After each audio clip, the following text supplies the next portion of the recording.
भारतीय संस्कृति में यज्ञ, योग एवं आयुर्वेद जैसी अमूल्य विद्याएं हैं, जिसका मूल है वेद। इतिहास की ओर दृष्टि डालें तो भगवान राम, भगवान कृष्ण से लेकर राजा महाराजाओं, ग्रामवासियों व अरण्यवासी ऋषियों की कुटियों तक नित्य व नैमित्तिक यज्ञों का प्रचलन देखने को मिलता है।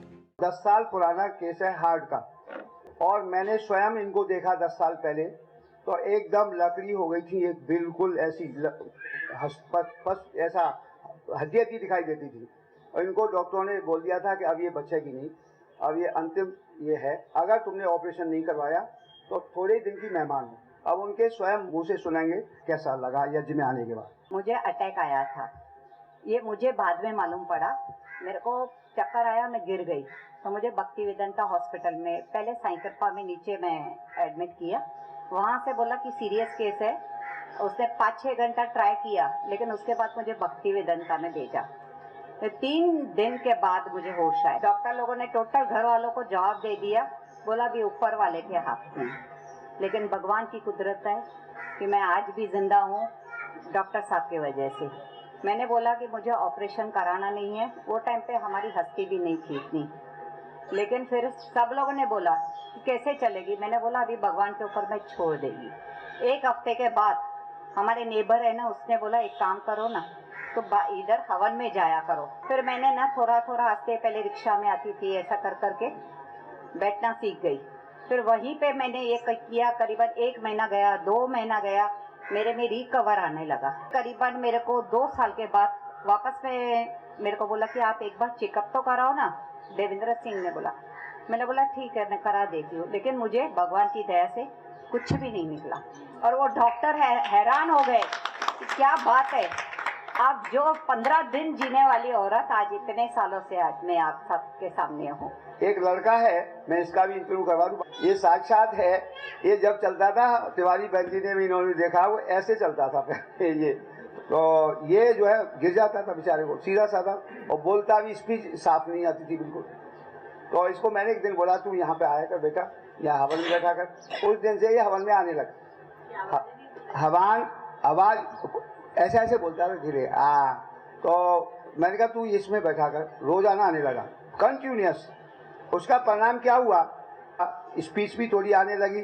और आज मंत्र सुनाएंगे आपको, चलो खड़े हो जाओ, तुम्हारे सामने ये बोल के सुनाएगा। ओम भूर्भुवः स्वः तत्सवितुर्वरेण्यं भर्गो देवस्य धीमहि धियो यो नः प्रचोदयात्।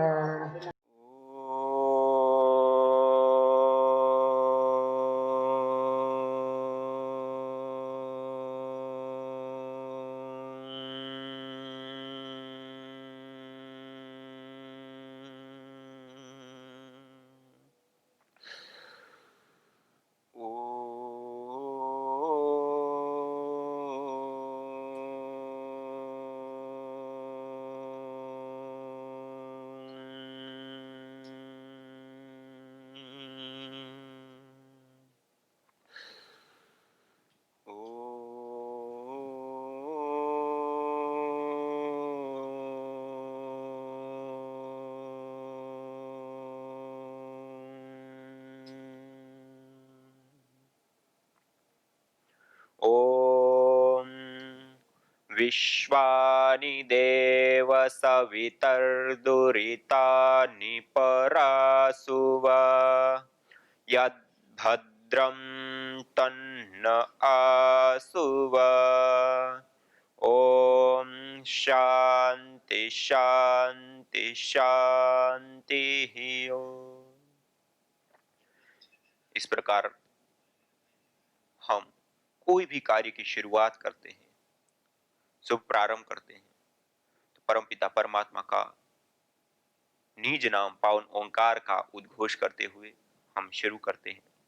आज यह यज्ञ चिकित्सा एवं प्रशिक्षण दिवस का आप सभी का दूसरा दिवस है।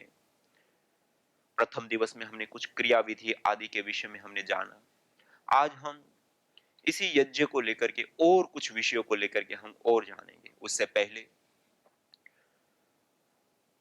जिनके अथक तप और पुरुषार्थ के कारण, जिनके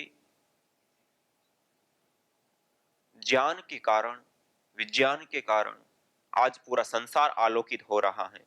ऐसे परम पूज्य श्रद्धेय वंदनीय परम पूज्य स्वामी जी महाराज, परम पूज्य श्रद्धेय आचार्य श्री को याद करते हुए, उनकी सूक्ष्म उपस्थिति को स्मरण करते हुए कि जिनके अथक तप और पुरुषार्थ के कारण आज हम सब लोग हमारी ऋषियों की विद्या, हमारी प्राचीन विरासत, योग, यज्ञ, आयुर्वेद, जो इस संस्कृति की मुकुट मणियां हैं, उनको हम आत्मसात कर पा रहे हैं, उनको हम सीख पा रहे हैं, उनको हम अपने जीवन में धारण कर पा रहे हैं, और उसके साथ साथ हम और जन जन तक पहुंचा करके जन जीवन को हम आसान, सुखद, रोग, दोष, क्लेश, पीड़ाओं से मुक्त, स्वस्थ, समृद्ध राष्ट्र का निर्माण आदि कार्य को संपन्न करने में हम सब सक्षम और समर्थ हुए। आज हम सब मिलकर के इस राष्ट्र सेवा का कार्य जो परम पूज्य श्रद्धेय स्वामी जी महाराज, परम पूज्य श्रद्धेय आचार्य श्री के माध्यम से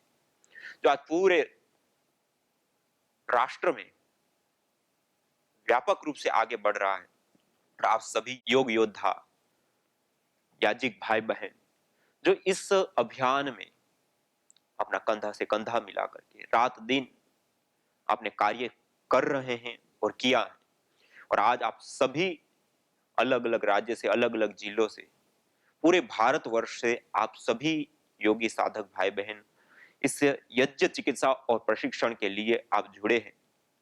आप सभी भी साधक याज्ञिक भाई बहनों का मैं सादर प्रणाम करते हुए स्वागत करता हूं। और आज हम विशेष रूप से यज्ञ करेंगे और यज्ञ से संबंधित कुछ महत्वपूर्ण जो बातें हैं, उन बातों को अपने सामने रखने का प्रयास करेंगे। तो आइए हम सब लोग सीधा बैठते हुए, सबसे प्रथम जैसे कल हमने लास्ट में यज्ञ किया था, आज आपको प्रथम कुछ यज्ञ करके हम बताएंगे। और जो यज्ञीय वायुमंडल का निर्माण हुआ, शुद्ध वायुमंडल, पवित्र वायुमंडल, जो जीवनी शक्ति से युक्त वायुमंडल है, उस पवित्र सुगंधित यज्ञीय वायुमंडल में हम बैठ करके और फिर ऋषियों की विद्या, यज्ञ के विषय में हम आगे और जानेंगे। तो सबसे पहले हम यज्ञ करते हैं। यज्ञ करने के लिए जैसे आपको पहले कहा कि हम पूर्व तैयारी करके बैठे। हमारे पास इस प्रकार से पिघला हुआ घृत हो, जिसके अंदर तापमान काफी मात्रा में हो, अर्थात पूरा पिघला हुआ हो। जमा हुआ घृत का हम प्रयोग नहीं करते यज्ञ के लिए। यह विशेष रूप से हम इस प्रकार से तपा हुआ गर्म घी हम रख ले। इस प्रकार से एक दीपक, दिया पीतल आदि का, और इस प्रकार की ये छोटी सी बाती को नीचे से थोड़ा सा मोड़ खींच करके और रखते हैं, तो ये खड़ी रह जाती है, गिरती नहीं। इस प्रकार से हमने ये बाती लगा दी। और यज्ञ कुंड के अंदर, जैसे मैंने आपको कल भी बताया था, आज मैंने पहले से ही तैयार करके रखा, आप देख सकते हैं ये छोटे छोटे टुकड़े हमने गाय के गोबर की स्टिक का हम प्रयोग कर रहे हैं, तो उसका हमने टुकड़े डाल दिया। और आप अन्य संविधाओं का प्रयोग ले रहे, चाहे वो आम है, पीपल है, बरगद है, गुलर है, पलाश है, बिल्व है, या और भी बहुत सारी ऐसी संविधाएं हैं, अपामार्ग से लेकर के आंक, मदार आदि तक की। तो उन संविधाओं को यदि आप प्रयोग करते हैं, तो उसकी छोटी छोटी ऐसे नीचे की साइड में थोड़ी छोटी छोटी आप संविधाओं को रख लीजिए। उसके बाद दो संविधाओं को लेकर के, उन दो संविधा वेदी के प्रमाण में उसको काट करके दो संविधाओं को ऐसे खड़ा रख दे, ऐसे। और उसके बाद और दो संविधा लेकर के उन दो संविधाओं को इस प्रकार से ऐसे खड़ा कर दे, अर्थात दो ऐसे खड़ी हुई तो दो ऐसे हो गई, अर्थात इसके चारों ओर से वायुमंडल का उस समय प्रवेश हो पाएगा, तो यह अच्छे से अग्नि पकड़ता है। दूसरा, ये हमारे पास कुछ रुई रखी है, बाती, उसको थोड़ा सा ऐसे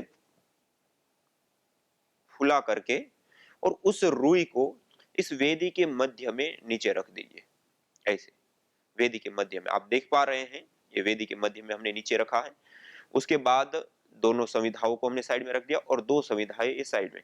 इससे पहले हम थोड़ी सी मात्रा में गाय का घृत लेकर के उस गाय के घृत को हम यज्ञ वेदी में स्थापित करेंगे।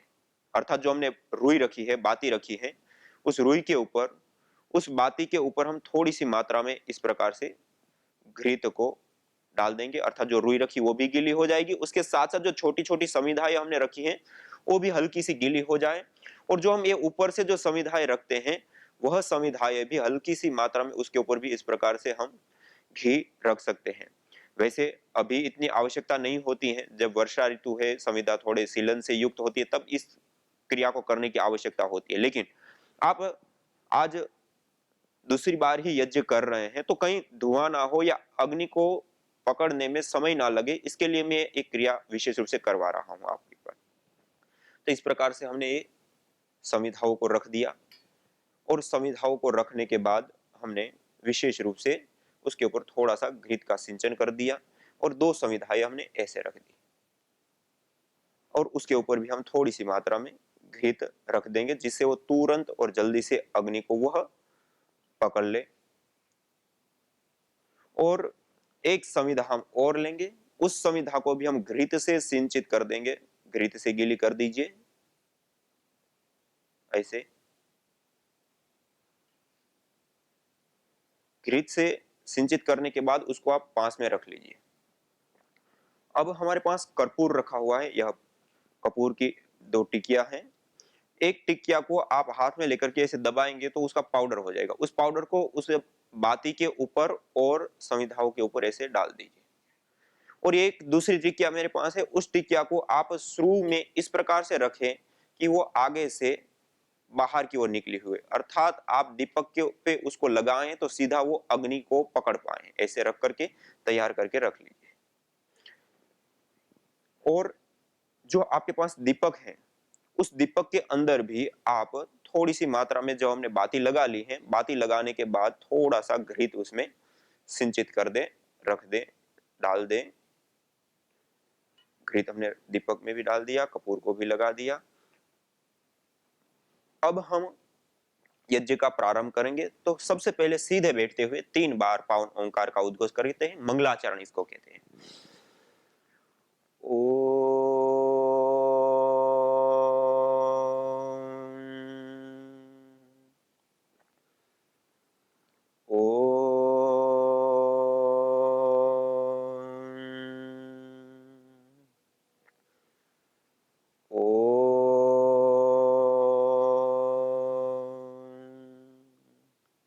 इस प्रकार 3 बार पावन ओंकार का उद्घोष करने के बाद अब आपके पास एक छोटा सा जल पात्र रखा होगा, जैसे मैंने आपने को कल भी बताया था।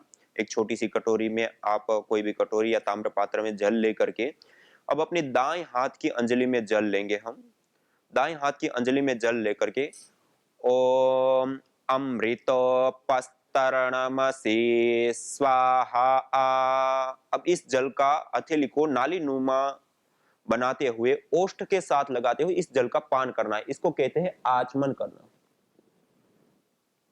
बिना आवाज किए। दूसरी बार हम जल लेंगे। ओम अमृता पिधानमसि स्वाहा। मंत्रोच्चारण के बाद उसका पान करते हैं। अब हम तीसरी बार जल लेंगे। ओम सत्यम यशः श्रीर्मय श्री श्रयताम स्वाहा। 3 बार जल का पान करने के बाद उस हाथ को अब हम धो लेंगे, हस्त प्रक्षालन करें। जो हमारे पास ये छोटी सी प्लेट रखी है, उस प्लेट के अंदर इस जल को डाल देंगे।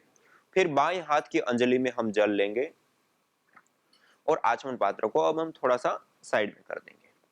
अब दाएं हाथ की मध्यमा और अनामिका 2 उंगलियों का जल में स्पर्श करते हुए एक एक अंग का स्पर्श करते हुए उस अंग की पवित्रता के लिए, शुद्धिकरण के लिए, उसकी शक्ति की कामना करते हुए हम परमपिता परमेश्वर से प्रार्थना करते हुए अब हम अंग स्पर्श करेंगे। एक एक अंग का स्पर्श करेंगे। ओम वांग्म आस्यस्तु।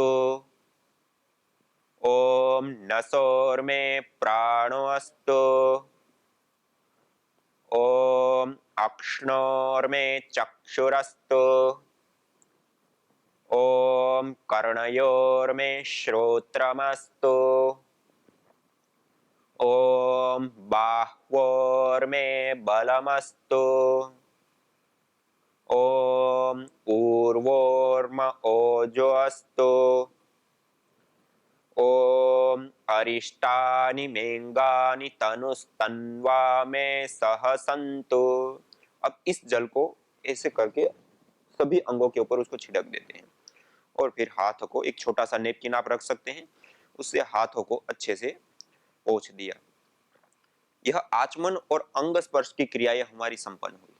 आचमन और अंग स्पर्श करने के बाद अब हम दीप प्रज्वलन कर सकते हैं। दीप प्रज्वलन के बाद अग्न्याधान करते हुए हम अग्निहोत्र को कर सकते हैं।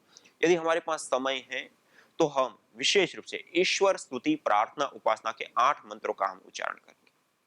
आप सब मेरे साथ इन 8 मंत्रों का उच्चारण कर सकते हैं। अर्थ भावना पूर्वक करेंगे तो और विशेष लाभ होगा।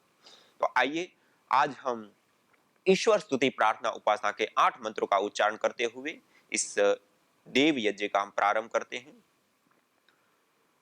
अथ ईश्वर स्तुति प्रार्थनोपासना। ओम विश्वानि देव सवितर्दुरितानि परासुवा यद्भद्रं तन्न आसुवा। ओम हिरण्यगर्भः समवर्तताग्रे भूतस्य जातः पतिरेक आसीत् सदाधार पृथिवीं द्यामुते मां कस्मै देवाय हविषा विधेम। ओम य आत्मदा बलदा यस्य विश्व उपासते प्रसिसं यस्य देवाः यस्य छायामृतं यस्य मृत्युः कस्मै देवाय हविषा विधेम। ओम यः प्राणतो निमिषतो महित्वैक इद्राजा जगतो बभूव य ईशे अस्य द्विपदश्चतुष्पदः कस्मै देवाय हविषा विधेम। ओम ये नद्यो रुग्रा पृथिवी च दृढ़ा येन स्वस्तभितं येन नाकः यो अन्तरिक्षे रजसो विमानः कस्मै देवाय हविषा विधेम। ओम प्रजा आपते नत्वदेतान्यन्यो विश्वा आजातानि परिता बभूव यत्का आमास्ते जुहुमस्तन्नो अस्तु वयं स्यामपतयोरयीणाम्। ओम स नो बन्धुर्जनिता सविधाता धामानि वेद भुवनानि विश्वा यत्र देवा अमृतमानशानास्त्रितीये धामन्नध्येरयन्त। ओम अग्नेनय सुपथाराये अस्मान् विश्वानि देववयुनानि विद्वान् युयोध्यस्मज्जुहुराणमेनो भूयिष्ठान् ते नम उक्तिं विधेम। इतेश्वरस्तुते प्रार्थनोपासना। इस प्रकार से हमने 8 मंत्रों का उच्चारण किया। सस्वर पाठ इसको बोलते हैं। इस प्रकार से सस्वर भी हम कर सकते हैं। उसके बाद हम 3 महाव्याहृति ओम भूर्भुवः स्वः उच्चारण करते हुए अब हम दीप प्रज्वलन करेंगे। आइए सभी लोग साथ में उच्चारण करते हुए ओम भूर्भुवः स्वः।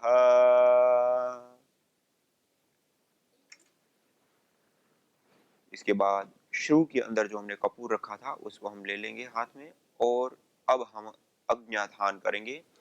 ओम भूर्भुवः स्वर्योरिव भूम्ना पृथिवीवरिम्ना तस्या आस्ते पृथिवी देवयजनी पृष्ठे अग्निमन्नादमन्नाद्याया दधे।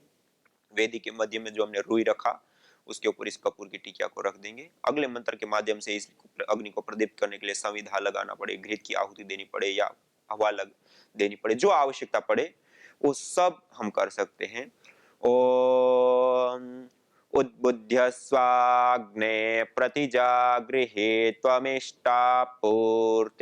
सगं सृजेथामयञ्च अस्मिन् सधस्थे अद्युत्तरस्मिन् विश्वे देवा यजमानश्च सीदत। जो हमने पूर्व में एक संविधा घृत से गीली करके साइड में रखी थी उसको हमने बीच में रखा। अब ये हमने 3 संविधाओं का रख दिया, अग्नि को स्थापित कर दिया। अब हम संविधाओं का आधान करेंगे। संविधा आधान के लिए यह हमारे पास संविधा है। हम 8 अंगुल के बराबर इस प्रकार की छोटी छोटी संविधाओं को हम काट लेते हैं वेदी के अनुसार और इस संविधा को हम अब घृत से सिंचित करेंगे। इस प्रकार से घृत से सिंचित करने के बाद हम विशेष रूप से मंत्रों का पाठ करते हुए संविधाओं का हम आधान करेंगे। इस प्रकार से चारों ओर घी लगा करके दोनों हाथों के माध्यम से इस प्रकार से प्रणाम मुद्रा में संविधा को पकड़ते हुए ओम अयंत येद्म आत्मा जातवेदस्ते नेध्यस्ववर्धस्व चेद्धवर्धय चास्मान् प्रजया पशुभिर्ब्रह्मवर्चसे नान्नाद्येन समेधय स्वाहा आ इदमग्नये जातवेदसे इदन्न मम ॐ समिधाग्निं दुवस्यत घृतेर्बोधयता तिथिम् आस्मिन् हव्याजुहोतन सुसविद्धाय शोचिषे घृतं तीव्रं जुहोतन अग्नये जातवेदसे स्वाहा आ इदमग्नये जातवेदसे इदन्न मम ॐ तन्त्वा समेद्भिरङ्गिरो घृतेन वर्धयामसि बृहच्छोचाय विष्ठ्य स्वाहा आ। मुझे 2 साल पहले सोराइसिस हुआ था और मतलब स्टार्टिंग हुआ था धीरे धीरे और घुटने तक फैल गया था पूरा। तो डॉक्टर साहब के पास जाता था, ट्रीटमेंट कराया, कुछ फ़ायदा नहीं हुआ। मतलब ईचिंग होना और मतलब फैलते ही रहा था वो धीरे धीरे करके। तो हमारे एक परम मित्र हैं शशिकांत वाजपेयी जी, तो उन्होंने बताया डॉक्टर साहब के बारे में कि आप एक काम करो अरुण भाई, आप हवन करते हैं डॉक्टर साहब, आप आके बैठ जाया करो खाली, वो कुछ मेडिसिन वगैरह नहीं देंगे, आप खाली हवन में बैठो, देखो आपको फ़ायदा होगा। तो उनकी बात का विश्वास करके मैंने हवन में आना स्टार्ट किया। सुबह शाम हवन में बैठता था मैं। तो उसके बाद क्या हुआ, मेरी पहले तो जो खुजलियाँ होती थी ना, ईचिंग होती थी ना, वो बंद हुई मेरी। और उसके बाद फिर जो उसमें से सफ़ेद कलर से पानी निकलता था वो बंद हुआ। और 15-20 दिन में, मतलब समझो ना 3 हफ्ते में मेरा वो बिल्कुल मतलब ख़त्म हो गया वो। मुझे पाँव में ब्लॉकेज हुआ था उसकी वजह से ब्लड सर्कुलेशन नहीं हो रहा था। उसकी 7-8 साल मैंने डॉक्टर के पास ट्रीटमेंट ली पर कोई फ़र्क नहीं पड़ा। डॉक्टर ने बोला लास्ट में कि बाईपास करना पड़ेगा, तो वो तो इतनी छोटी एज में करना पॉसिबल नहीं है क्योंकि पूरी लाइफ है सामने। उसके बाद पापा ने सजेस्ट किया कि डॉक्टर के पास चलते हैं, मीरा रोड तारा सिंह जी के पास। यहाँ पे दिखाया, उसके बाद डॉक्टर अंकल ने बोला कि ऐसे ऐसे ट्रीटमेंट शुरू करेंगे तो अच्छा हो जाएगा। उसके बाद मैंने यहाँ 5-6 महीने ट्रीटमेंट ली, भवन में आके रोज़ बैठना सुबह, और धीरे धीरे अच्छा रिजल्ट आ गया। और अभी मैं इतना अच्छी तरह चल सकती हूँ, खड़ी रह सकती हूँ, पाँव में ब्लड सर्कुलेशन भी उतना ही अच्छा हो रहा है, ना मुझे चलने में कोई प्रॉब्लम हो रही है, ना ऐसा कुछ पेन होना, सूनापन होना, क्योंकि ब्लड सर्कुलेशन ज़रा भी नहीं होता था। उसकी वजह से पाँव में सूनापन आ जाता था कि मुझे लगता था तो भी पता नहीं चलता था कि मुझे वहाँ पे लग रहा है कुछ, ज़रा भी वहाँ पे खून नहीं पहुँच रहा था। फिर यहाँ पे आके ट्रीटमेंट लिया, उसके बाद थोड़ा मुझे वहाँ पे फील होने लगा कि हाँ मुझे पाँव में भी थोड़ा सा लग रहा है, तो मुझे पता चल रहा है कि खून पहुँच रहा है वहाँ पे। यज्ञ में रोज बैठती थी आके सुबह। यज्ञ भारतीय संस्कृति का मूल है। तो आइए हम संकल्प लें, संसार के श्रेष्ठतम कर्म यज्ञ को अपनाएं। पिंड और ब्रह्मांड में संतुलन कायम करने वाले यज्ञ को अपने जीवन का अभिन्न अंग बनाएं एवं प्रकृति मां के प्रति अपने ऋणों को अदा करें। विश्व स्वास्थ्य का एक नारा, यज्ञ से होगा जग उजियारा। भारतीय संस्कृति की अमूल्य विरासत यज्ञ की महिमा को जानने हेतु वैदिक चैनल पर प्रतिदिन प्रातः एवं सायं 11:30 बजे यज्ञ महिमा कार्यक्रम से जुड़ें। विशेष जानकारी हेतु संपर्क करें। मोबाइल 9068565306।